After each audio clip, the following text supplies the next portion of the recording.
우리 7, 8월 달이 되면은 어린 시절에 우리 고향교회에서 밀양성결교회 고향교회에서 여름 성경학교를 하던 그런 기억이 납니다. 여름 성경학교가 시작되면은 제일 먼저 부르는 노래가 있는데 여름 성경학교 교가입니다. 교가. 흰 구름 뭉게뭉게 피는 하늘에 아침에 명랑하게 솟아오른다. 이 노래가 기억나는 분은 주일학교를 열심히 잘 다닌 분입니다. 근데 저게 무슨 노래지 하는 분은 주일학교를 다닌 경험이 없는 분이죠. 자, 우리 1절만 한번 같이 불러보겠습니다. 흰 구름 시작. 흰 구름 뭉게뭉게 피는 하늘에 아침에 명랑하게 솟아오른다. 손에 손을 마주 잡은 우리 어리 발걸음 가볍게 찾아가는 길 즐거운 여름학교 하나님의 집 진리의 성경 말씀 배우러 가자. 아멘. 네. 성경학교가 시작되면은 제일 먼저 이 찬송을 불렀던 기억이 있습니다. 엄마의 품에 안겨서 교회 생활, 신앙 생활을 시작한 지 60년이 되어 갑니다. 60년이라는 그 긴 세월 속에 제 신앙 여정 속에 얼마나 많은 실수와 또 실패와 낙심과 절망과 또 갈등과 위기와 우여곡절이 있었겠습니까? 그러나 그 60년 실패와 좌절과 절망 속에서도 제가 완전히 넘어지지 않고 오늘 지금까지 하나님의 곁에 나를 붙들어준 한 단어가 있습니다. 죄짓고 도망가다가도 돌아올 수 있도록 나에게 힘을 준 단어, 또 낙심하고 실망하여 주저앉아 있다가도 벌떡 일어날 수 있도록 나에게 용기를 준 단어, 그 단어는 바로 은혜라는 단어입니다. 할렐루야. 고린도후서 4장 7절 말씀에 보면은 보배를 질그릇에 담았다 그렇게 말씀하고 있습니다. 초대교회 시절에 이 질그릇은 쓰레기를 담는 쓰레기통이었다고 합니다. 밥을 담으면은 어떤 그릇에 밥을 담으면 그게 무슨 그릇이 돼요? 돈을 담으면 돈 그릇이 되죠. 네. 쓰레기를 담으면 쓰레기통이 됩니다. 그러나 질그릇 쓰레기통에 보석을 담으면 그때부터는 쓰레기통이 아니라 무슨 통이 돼요? 보석함이 되는 것입니다. 할렐루야. 우리 인생은 타락하여서 더러운 쓰레기로 살아갈 수밖에 없었는데, 쓰레기통처럼 살아갈 수밖에 없었는데, 그 쓰레기통 같은 우리 인생에 주님을 담아주셨습니다. 천국을 담았습니다. 하나님의 은혜를 담았습니다. 세상에 그 무엇으로도 바꿀 수 없는 그러한 예수 그리스도라는 보석을 우리 안에 담아주셨습니다. 할렐루야. 그때부터 나는 무엇보다도 바꿀 수 없는 보석 같은 존귀한 존재로 살아갈 수 있게 된 줄로 믿습니다.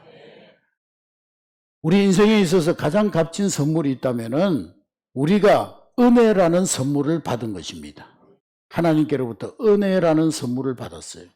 그때부터 나는 쓰레기통이 아니요 질그릇이 아니요 우리 주 예수 그리스도 그분의 은혜를 담은 천국의 보석함인 것입니다. 할렐루야. 내 안에 예수님이 계시니 우리는 더 이상 쓰레기통이 아니라 값진 보화를 담은 보석 상자와 같은 그런 존귀한 존재가 된 줄로 믿습니다. 여러분, 우리 기독교와 세상의 이방 종교를 구분짓는 그런 한 단어가 있습니다. 세상에 여러 가지 이방 종교들이 많죠. 그 종교들과 우리 기독교 신앙을 구별하는 단어가 있는데 그 단어는 바로 은혜라는 단어입니다. 할렐루야. 세상의 모든 이방 종교, 자연 종교는 인간의 행위와 공로와 그것으로 구원받고 그것으로 축복받는다고 가르칩니다. 내가 열심히 착한 일을 행하고 내가 열심히 내 지은 죄값을 치르고 그러면 비로소 나는 구원받는다. 이것이 세상의 모든 종교의 공통적인 교리입니다. 그러나 우리 기독교는 은혜의 종교입니다. 할렐루야. 네가 잘나지 못했어도, 네가 잘한 것 없어도, 네가 뭐 대단한 공로가 없어도, 네가 실수가 많아도, 심지어 네가 하나님과 원수된 자라 할지라도 너는 그 은혜에 인하여 믿음으로 말미암아 구원을 얻었나니 이것이 너희에게서 난 것이 아니요 하나님의 선물이니라. 할렐루야. 우리가 천주교를 큰 범주에서 문화적인 범주에서 기독교라고 말을 합니다만은 저는 천주교는 엄밀한 의미에서 기독교가 아니라고 생각하는 사람입니다. 그런데 우리 천주교와 구별해서 우리는 개신교라고 그러죠. 개신교. 예. 천주교는 예수 그리스도의 구원의 공로도 믿지만은 거기에 플러스 인간의 행위가 있어야 구원받는다고 가르칩니다. 구원은 오직 예수 이름으로 받는 것이 아니라 예수님이 십자가에 위해서 우리의 죄를 사했지만은 그러나 우리도 책임이 있기 때문에 얼마간의 책임이 있기 때문에 죄값을 치르기 위해서 우리가 고행하고 우리가 뭔가 하나님 앞에 열심히 살고 그래야 구원받는다. 그것이 천주교 사상이에요. 이러한 잘못된 천주교 사상에 대항해서 우리의 구원은 오직 은혜로, 오직 믿음으로, 오직 솔라 그라티아, 솔라 피데 그것을 외치면서 종교개혁을 일으킨 것입니다. 그래서 우리는 개신교라고 그러는 것이죠. 개신교. 신앙을 새롭게 했다는 것이죠. 할렐루야. 어떤 면에서 새롭게 한 것이 아니라 신앙의 본래적인 모습으로 돌아간 것이죠. 할렐루야. 내 힘, 내 의지, 내 결단, 내 노력이 아닌 오직 하나님의 은혜로 하나님의 은혜에 의해서 주 예수 그리스도를 우리가 믿음으로 우리는 하나님의 자녀, 천국 백성이 된 것입니다. 할렐루야. 오늘 이 빌립보서는 바울이 빌립보 교회에 보내는 편지인데 이 사도 바울은 빌립보 교회를 세운 설립자였고 또 빌립보 교회를 목회했던 담임 목사님이셨습니다. 영적인 아버지셨죠. 그런데 자기를 그 빌립보 교회 성도들에게 소개하기를 예수 그리스도의 종된 나 바울이라고 고백하고 있습니다. 따라하겠습니다. 예수 그리스도의 종 바울. 여기서 종이라는 말은 둘로스, 노예를 말하는데요. 예수 그리스도의 종이라는 말에는 이중적인 의미가 있습니다. 첫 번째로는 바울이 생각할 때 나는 철저하게 교회와 하나님을 섬기기 위해서 존재한다. 그런 자기인식이고, 두 번째로는 구약에서 주의 종이라고 하는 것은 모세와 다윗처럼 하나님의 구원사를 이끌어가는 선지자라는 말입니다. 그래서 하나님의 사역자라는 영적인 권위를 나타내는 말입니다. 그래서 바울 선생님이 내가 예수 그리스도의 종이다 그렇게 고백한 것은 내가 겸손하게 낮아져서 겸손히 하나님을 섬기고 성도들을 섬기는 일과 그리고 영적인 권위를 지키는 것, 이 두 가지, 그것은 어느 쪽도 소홀하게 할 수 없는 기차의 두 내일과 같다는 그런 고백인 것입니다. 나는 하나님 앞에서나 성도들 앞에서나 겸손히 섬기는 자요. 그러나 나는 하나님이 주신 사명을 가진 영적인 권위를 가지고 있는 자다. 그렇게 고백하고 있는 것입니다. 여러분, 우리 그리스도인들은 영적 권위가 있어야 되는 거예요. 아멘. 영적 권위라고 그러니까 어깨에 힘주고 내가 목사인데 내가 장로인데 내가 권사인데 그런 권위를 말하는 것이 아닙니다. 권위주의를 말하는 게 아니에요. 목사님은 성도들에게 영적 권위가 있어야 되고 부모는 자녀에게 권위가 있어야 되고 선생님은 제자들에게 권위가 있어야 되고 성도들은 세상 사람들, 안 믿는 사람들에게 권위가 있어야 되는 거예요. 할렐루야. 오늘 우리 사회가 왜 이렇게 어려워졌습니까? 예? 12살 또 중학생들이 보석상을 털어가지고 강도질 해가지고 도망가다가 잡혀가지고. 근데 걔들이 그러는 거예요. 우리는 그래봐야 그냥 촉법 소년이니까 처벌 안 받는다고. 네. 여러분, 오늘 우리 사회가 이렇게 된 것은 권위가 다 무너졌기 때문에. 가정에서 부모님의 권위가 무너지고, 학교에서 선생님의 권위가 무너지고, 교회에서 목사님의 권위가 무너지고, 사회에서 지도자들의 권위가 다 무너졌기 때문에 그런 거예요. 우리 그리스도인들은 세상 사람들에게 영적 권위가 있어야 되는 거예요. 아멘. 예? 예수 안 믿는 나나 교회 열심히 다니는 우리 마누라나 똑같네. 왜 욕심 부리고 맨날 염려 근심하고 뭐가 달라? 새벽기도 열심히 다니는 우리 아버지 엄마나 기도 안 하는 나나 걱정하고 염려하는 거는 똑같네. 이건 영적 권위를 상실한 거예요. 영적 권위를 잃어버린 거예요. 요셉은 비록 보디발의 집에 종으로 노예로 살았지만은 그러나 보디발은 요셉을 바라볼 때 영적 권위를 가지고 바라봤어요. 비록 우리 집에서 노예살이하는 종살이하는 종이었지만은, 그러나 보디발이 요셉을 바라볼 때 무엇을 봤다고 그랬어요? 하나님이 요셉과 함께 하심을 봤다고 그랬어요. 할렐루야. 그것이 바로 영적 권위인 것입니다. 할렐루야. 오늘 여러분들이 세상 사람들 앞에서 영적 권위를 잃어버리지 않는 여러분 될 수 있기를 주의 이름으로 축복합니다. 저분은 과연 예수님의 사람이야? 하나님의 사람이야? 저분은 과연 한내교회 장로님이시야? 저분은 과연 한내교회 권사님이야? 이런 영적 권위를 잃어버리지 않는 여러분 될 수 있기를 주의 이름으로 축복합니다. 오늘 빌립보서 1장 2절 말씀해 보니까 1장 2절 우리 다 같이 읽습니다. 빌립보서 1장 2절 시작. 하나님 우리 아버지와 주 예수 그리스도로부터 은혜와 평강이 너희에게 있을지어다. 할렐루야. 신약 성경 27권 가운데 바울 선생님이 거의 절반에 가까운 13권의 책을 서신서를 썼습니다. 그런데 이 바울 선생님이 쓴 서신서에서 공통적으로 나오는 말이 은혜와 평강입니다. 너희에게 은혜와 평강이 있을지어다. 바울 선생님은 13권의 편지를 쓸 때마다 제일 먼저 나오는 말이 너희에게 은혜와 평강이 있을지어다. 매번 쓰는 말이니까 그냥 통상적으로 의례적으로 하는 말이 아니냐, 그렇게 생각할 수 있습니다. 그러나 이 은혜와 평강이 있을지어다, 이 말은 상투적인 인사도 아니고 의례적인 인사도 아니에요. 어떤 분들은 밤 10시에 전화하면서 목사님 식사하셨죠? 그때까지 밥 안 먹으면 어떡하라고. 식사하셨죠? 그러고 인사하더라고요. 오늘 이 바울 선생님이 은혜와 평강이라고 말한 것은 너무나 소중한 인사이기 때문에 잘 지냈어요? 밥 먹었어요? 안녕하세요? 반가워요? 이런 다른 인사로 대체할 수 없는 인사입니다. 생략할 수 없는 인사예요. 어쩌면은 사도 바울이 쓴 이 13권의 서신서를 요약해서 한 단어로 요약하라고 한다면은 은혜와 평강이 있을지어다. 그게 바울 선생님의 서신서의 주제입니다. 여러분, 바울 선생님이 로마 감옥에서 지금 편지를, 사랑하는 빌립보 교인들에게 편지를 쓰면서 그 빌립보 교인들에게 여러분 부자로 잘 사세요, 건강하게 사세요, 평안하게 사세요, 이렇게 인사할 수 있겠지만은, 그러나 바울은 모든 편지의 서두에 너희에게 은혜와 평강이 있을지어다. 은혜와 평강, 이것이 바로 바울 선생님 이 서신의 요약이에요, 요약. 바울은 이 은혜와 평강이야말로 초대교회를 지키는 능력이라는 것을 알았던 거예요. 은혜와 평강이 우리 성도들의 삶을 지켜주는 그런 능력이요, 우리 교회를 든든히 세워가는 능력임을 바울은 알았던 것입니다.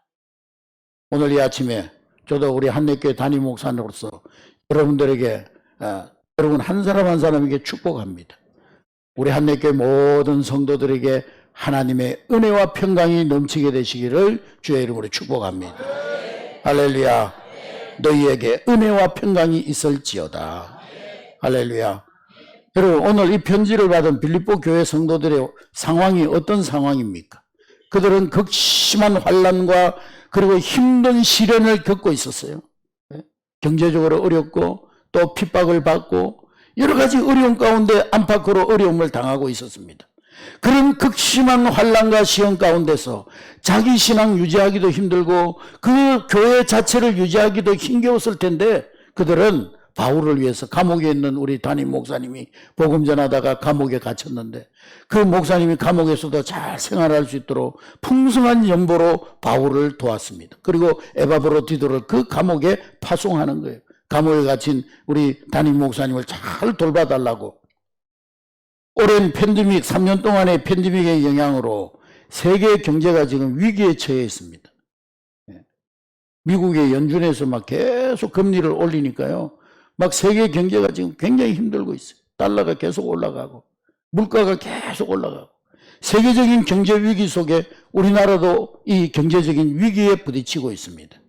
또 사회적으로는 어떻습니까? 대낮에요, 멀쩡한 대낮에 막 칼을 들고 닥치는 대로 찌르겠다고 칼을 들고 활보하는 그런 사람이 없는가 하면, 청소년 청년들이 인터넷에다가 글을 올려가지고 내가 보복 살인을 할 거라고 보복 테러를 할 거라고. 그런 글들을 올려가지고 얼마나 많은 사람들이 잡혀갔습니까? 밖에 자유롭게 돌아다니기가 무서워요.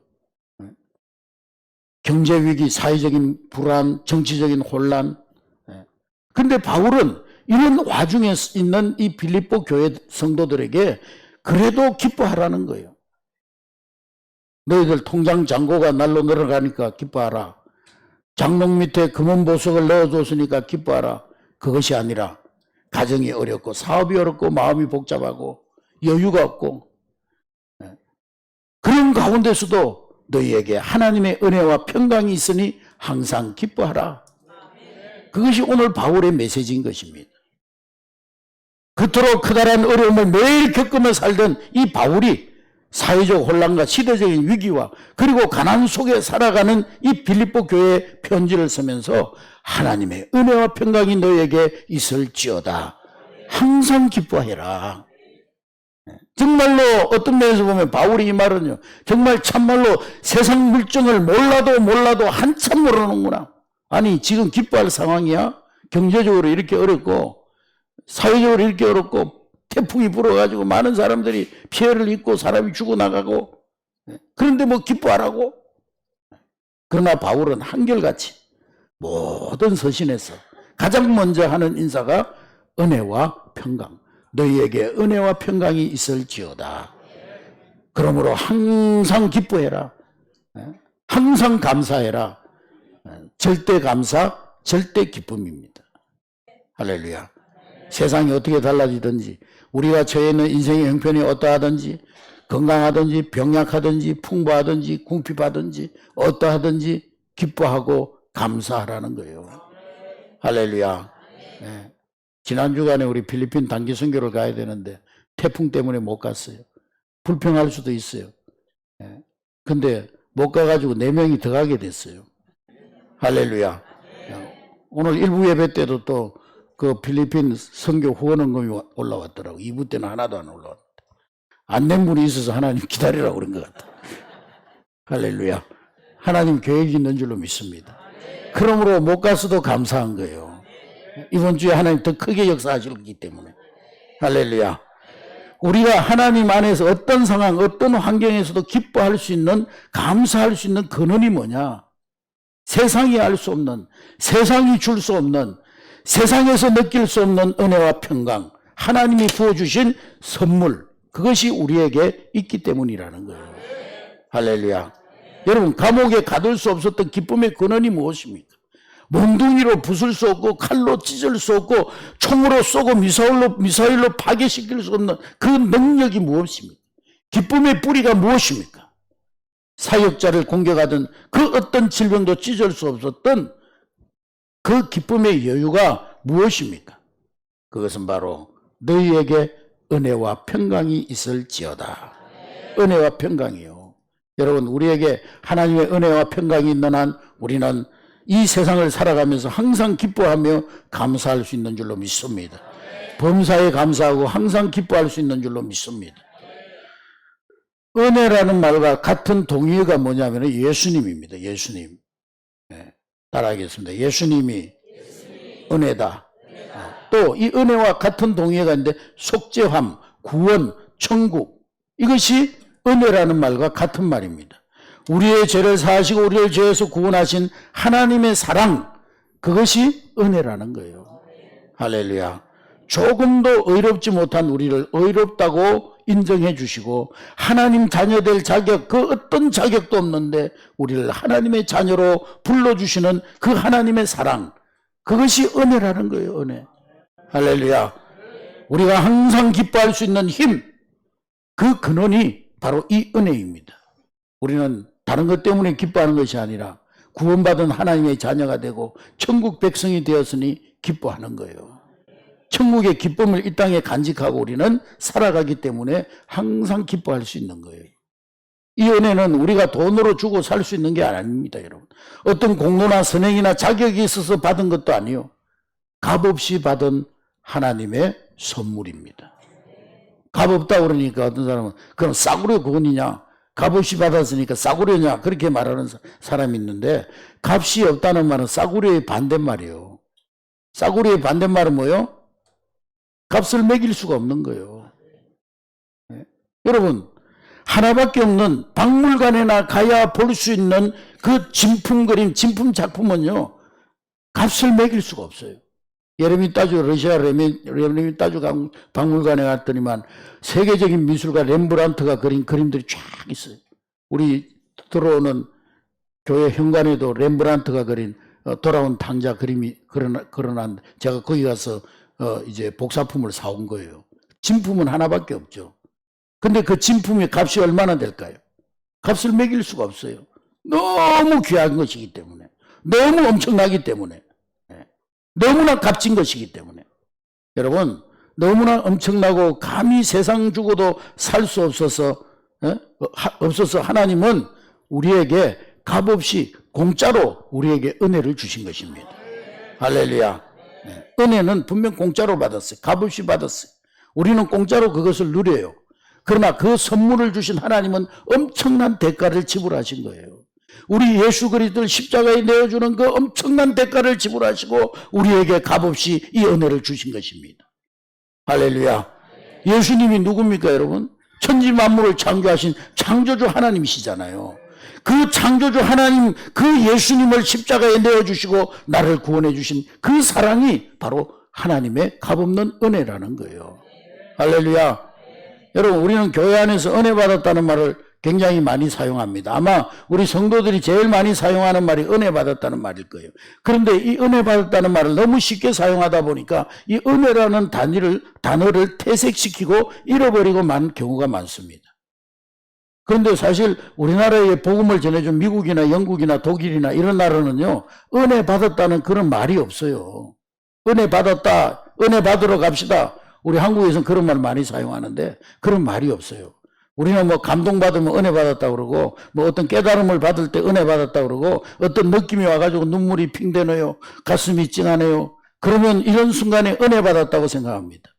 심지어는 막 자기들끼리 깔깔깔깔대고 막 얘기하고 웃다가 재미있어서 하는 말이 은혜 받았다고 그래요. 네. 어떤 특별 집회나 찬양 집회, 어떤 프로그램에 동참하러 갈 때 우리는 은혜 받으러 갑시다, 그렇게 말합니다. 그러나 이 모든 말들은 사실 이 은혜라는 이 엄청난 말을 오해하게 만든 잘못 사용되고 있는 말입니다. 진정한 은혜가 뭐예요? 성경이 말하는 이 그라티아, 진정한 은혜가 뭡니까? 모든 사람이 죄를 범하여 하나님 영광에 이르지 못하는데 자력으로 자기 스스로 구원받을 수 없고 하나님 나라에 갈 수 없고 하나님 자녀가 될 수가 없는데, 그런데 우리의 모든 죄값을 예수님이 십자가 위에서 담당하시고 누구든지 저를 믿으면, 누구든지 주 예수 그리스도의 이름을 부르면 하나님 자녀가 되는 권세를 우리에게 주셨습니다. 예수 그리스도를 영접한 자들은 오늘 죽어도 우리는 내일 아침 천국에서 눈을 뜰 수가 있어요. 할렐루야. 죄가 많아도, 때로는 실수해도, 때로는 넘어져도 내가 예수 그리스도를 내 마음속에 모신 것이 분명하다면 우리는 하늘나라에서 눈을 뜨는 거예요. 그게 바로 은혜예요. 은혜. 빼앗길 수 없는 은혜인 것입니다. 할렐루야. 네? 앞에서도 얘기했지만 이 세상에 귀한 것은 다 공짜로 줬어요. 공짜로. 태양값 내고 사는 사람 한 손 들어보세요. 태양값, 태양빛 돈 내고 사세요? 공기 없으면 1분도 못 사는데 공기값 내시는 분 없죠? 물값 내시는 분, 요즘은 뭐 물 돈 주고 사 먹지만은 사실은 그 물값이 아니에요. 물값이 아니라 물을 우리에게 오기까지 든 비용을 내는 거지. 여러분, 귀한 것은 다 하나님 공짜로 다 주셨어요. 할렐루야. 하늘에서 비를 내려주셔가지고 우리가 물 마음대로 먹고 사는 거지. 그런데 하나님이 공짜로 주니까 그게 자기 것인 줄 알고 우리 인간이 공기를 오염시키고 물을 오염시키고, 하나님이 공짜 선물로 주셨는데, 물이나 이 자연, 우주 만물, 땅, 하늘 모든 것 다 공짜로 주셨는데 그것을 주신 하나님을 잊어버리고 인간이 교만하여 가지고 그 모든 것이 자기 것인 줄 알고 다 오염시키고 파괴시키고 그렇게 했어요. 여러분, 인간이 자연을 파괴시키니까 자연이 인간을 공격하는 것이 바로 뭐예요? 바이러스. 우리가 자연을 파괴시키니까 이 자연이 우리를 바이러스를 통해서 공격하는 거예요. 기후가 망가지니까요. 예? 이 자연재해들이 일어나가지고 지금 세계가 지금 자연재해로 하와이에 막 지난주에도 보니까 하와이에 불이 났는데 그 산불도 결국에는 이상기온으로 인해서 일어나는 산불이라고 그러잖아요. 여러분 우리는 그렇게 살다가 뭐 앞으로 다 50년 60년 안에 다 죽지만은 우리 자녀들이 앞으로 살아갈 길이 막막한 거예요. 우리나라에 사만사원이 없어진 지가 오래됐어요. 벌써 한 4월달 말만 되면은 4월 말이 되면은 더워지기 시작해가지고 9월달까지 30도를 오르내리는 그런 날씨입니다. 아열대 기후예요. 자연이 망가지고 있어요. 봄, 여름, 가을, 겨울이 없어요. 이제는 여름하고 겨울만 있어요. 남극, 북극의 얼음이 녹아내리고 기후가 엉망진창이 됐어요. 정상적인 비, 정상적인 햇빛이 내리쬐는 것이 아니고 홍수 아니면 가뭄, 추위 아니면 더위. 왜 이렇게 됐습니까? 하나님이 우리에게 값없이 선물로 주신 자연을 소홀하게 여긴 거예요. 여러분 우리가 구원도 공짜로 받았다고 해서 나는 값없이 구원받았기 때문에 이제는 아무렇게나 살아도 구원은 따는 당상이기 때문에 나는 죄짓고 살아도 되고 내 욕심대로 살아도 되고 내 마음대로 살아도 되고 그래서 하나님 앞에 용서해 주시고 다 해결해 주시니까 그렇게 살아도 된다고 하는 것이 아니라는 거예요. 값없이 받았다는 건 그 말이 아니에요. 너무너무 소중해서 이 세상의 모든 걸 다 잃어버려도 내 목숨이 10,000번 깨어져도 내 피를 10,000번 쏟아도 나는 이 은혜를 절대로 빼앗길 수 없다. 나는 절대로 빼앗길 수 없는 하나님의 선물, 하나님의 은혜를 받았다.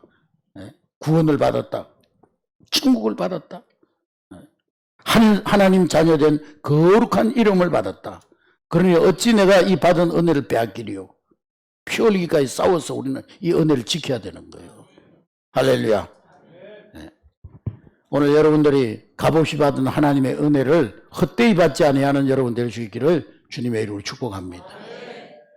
하나님께서 은혜 받은 사람에게 주시는 그 다음 두 번째 선물이 평강입니다. 평강. 따라해서 평강. 네. 은혜와 평강. 성경에 은혜와 평강이 기록된 곳에는 언제나 성경을 보면은요, 은혜가 먼저 나오고 그 다음에 따라오는 것이 평강입니다.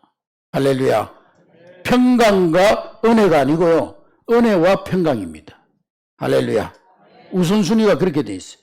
여러분 지구촌에는 평화가 없어요. 평강이 없어요. 여러분 마음 평안하세요? 여러분이 살아가는 삶의 인간관계가 평안하기만 합니까? 지금 지구촌에 평강이 깨어지고 있어요. 러시아와 우크라이나가 전쟁하고 있고 이스라엘과 중동 나라들이 분쟁하고 있고 그리고 미국과 중국이 지금 갈등 속에 휘말려 가지고 이 약속 국가들은 꼭 그 강대국 눈치 보느라고 그 틈바구니 속에서 지금 갈등하고 있고 어디에 가도 평화가 없어요. 여러분 돈 많이 생기면 평안하던가요? 진짜 마음에 평안이 오던가요? 건강하니까 여러분 마음에 평안이 오던가요? 직장에서 자리가 올라가니까 평안하던가요? 친구 만나가지고 스타벅스에 가가지고 한 2시간 떠들고 나니까 평안하던가요? 여러분의 몸이 건강해지니까 평안하던가요? 물론 잠시 잠깐은 평안할 수 있겠죠. 그러나 이 땅에는 진정한 평안이 없어요. 진정한 평화가 없는 거예요. 그런데 내 마음속에 하나님의 은혜가 임하니 내 마음에 참된 평안이 찾아옵니다. 우리 가정에 하나님의 은혜가 임하니 갈등하던 우리 가정이 하나님의 평강이 찾아옵니다. 할렐루야. 그러므로 이 평강도 역시 하나님이 주시는 은혜의 선물인 것입니다. 할렐루야. 먼저 은혜 받아야 평강이 오는 거예요. 할렐루야. 하나님 주시는 이 구원의 은혜를 받아야 우리 마음속에 평강이 오는 거예요.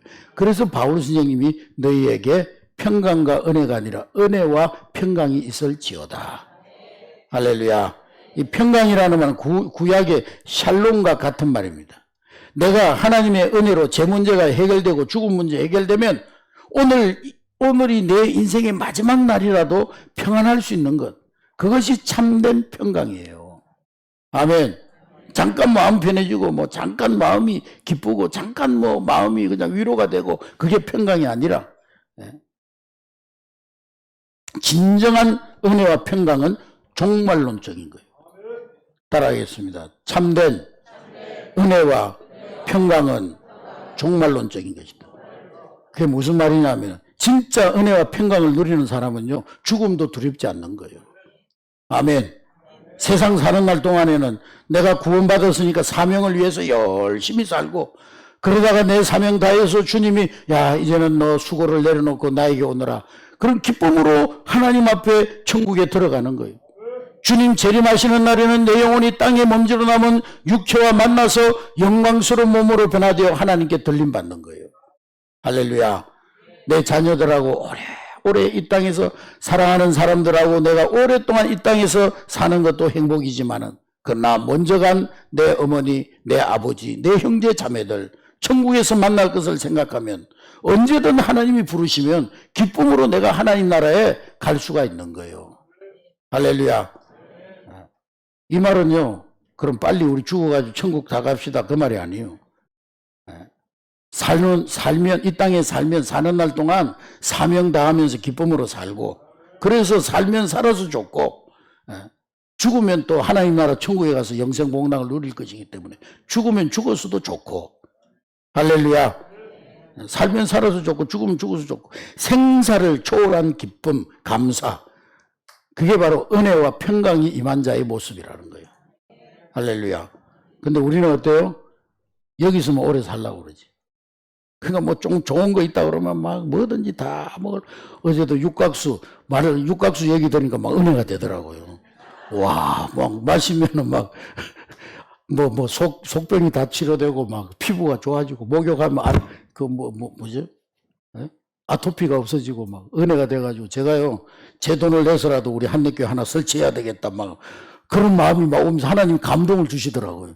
하나님 주신 감동인지 모르겠지만. 근데 가만히 생각해 보니까요, 이 물은 답을 알고 있다라는 책을 쓴 일본 학자가 있는데 실험을 해봤다는 거예요. 물을 갖다 놓고 거기다가 막 감사하다, 사랑스럽다, 막 이렇게 좋은 말을 하니까 물이 육각수로 변하더라고요. 육각수. 현미경으로 들여다보니까 물의 형체가, 물의 분자가요, 육각수로 딱 변하더라는 거예요. 그래서 제가 깊이 생각해 보니까, 그거 달 필요도 없네. 항상 감사하고 살고, 항상 은혜와 평강 속에 살면, 이 사람 몸이 70%가 물이잖아요. 이 물이, 우리 몸 속에 있는 물이 다 육각수로 변할 텐데. 할렐루야. 그래도 하나 다는 게 좋을 것 같아, 또. 오늘 은혜가 되시는 분들은 교회다 하나 설치하시기 바랍니다. 한 250만원이면 된다고 그러니까. 네. 하여간 여러분, 우리가 육신의 건강을 위해서는 뭐라도 찾아가서 먹고, 뭐라도 찾아가서 하고, 뭐라도 돈을 투자하고 그러잖아요. 길을 스스라도 구해서 먹고. 그러면서 여러분들의 영혼의 건강을 위해서는 얼마나 투자하고, 얼마나 힘을 쓰고, 얼마나 관심을 가지고 있습니까? 여러분, 육신에 좋은 것, 건강에 좋은 거 열심히 드시고 건강하게 사명 다하면서 오래오래 사시기 바랍니다. 아멘? 아멘 하기가 좀 껄끄러워요. 하여간 육신적으로도 건강하게 사세요. 하나님 생명 주시는 날까지 이 땅에서 건강하게 사세요. 그러나 그 열심만큼 내 영혼의 건강을 위해서도 관심을 가지고 투자하고 최선을 다해야 되는 거예요. 아멘. 여러분, 살든지 죽든지 우리는 은혜와 평강입니다. 아멘. 하나님 만났으니까 이제는 죄 많은 이 세상은 내 집안이니 다 천국 갑시다, 그게 아니고 생명 주시는 날 동안 우리는 이곳에서 최선을 다해서 사명 감당해야 돼요. 은혜와 평강을 누리면서 사는 거예요. 그러면 하나님이 도와주시고, 이길 수 없는 것도 이기게 해주시고, 될 수 없는 일도 되게 해주시고, 하나님이 모든 일을 앞장서서 이끌어 주십니다. 그러니까 은혜와 평강으로 사는 사람은 너무 쉬운 거예요. 사는 것이 너무 기쁘고 감사하고 행복하고 즐거운 거예요. 할렐루야. 누가 세상을 고통에 받아래요, 고열에. 그래서 사람들을 갖다 다 그냥 고해 속에서 벗어나지 못하도록, 예수 믿는 사람들도 그냥 이 세상에 사는 날 동안에는 막 내가 십자가 지고 막 십자가 지는 것도 잘못 깨달아가지고 뭐 육신적으로 고통받고 육신적으로 가난하게 사는 걸 십자가 지는 건 줄 알고 막 죄 많은 이 세상은 내 집 아니요, 그 노래나 부르고 막. 절대 그런 게 아닙니다, 여러분. 세상은 너무 아름답고 살만한 세상이요. 하나님의 은혜와 평강이 내 마음속에 임하면 이 세상은 너무나 살만하고 아름다운 세상이에요. 고해가 아니요, 고해가. 예? 진짜 너무 좋은 거예요. 그래서 여호와 살롬. 그래서 평강인 거예요, 평강. 아멘.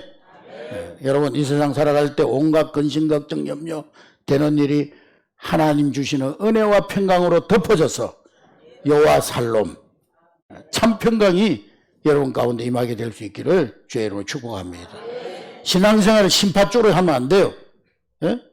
맨날 신앙생활 하면서 뭐 세상만 살피니 참 어때구나 뭐 그러면서 그런 노래나 부르고 뭐. 예? 뭐 맨날 눈물 머금고 언제 주님 오실지 서쪽 하늘만 바라보고 그런 신앙이 되면 안 돼요. 그 걱정 안 해도 우리 열심히 복음 전하면 모든 민족 모든 사람이 복음 전해지면 주님이 오신다고 그랬어요. 그러니까 열심히 복음 전하면 주님이 오시는 거예요.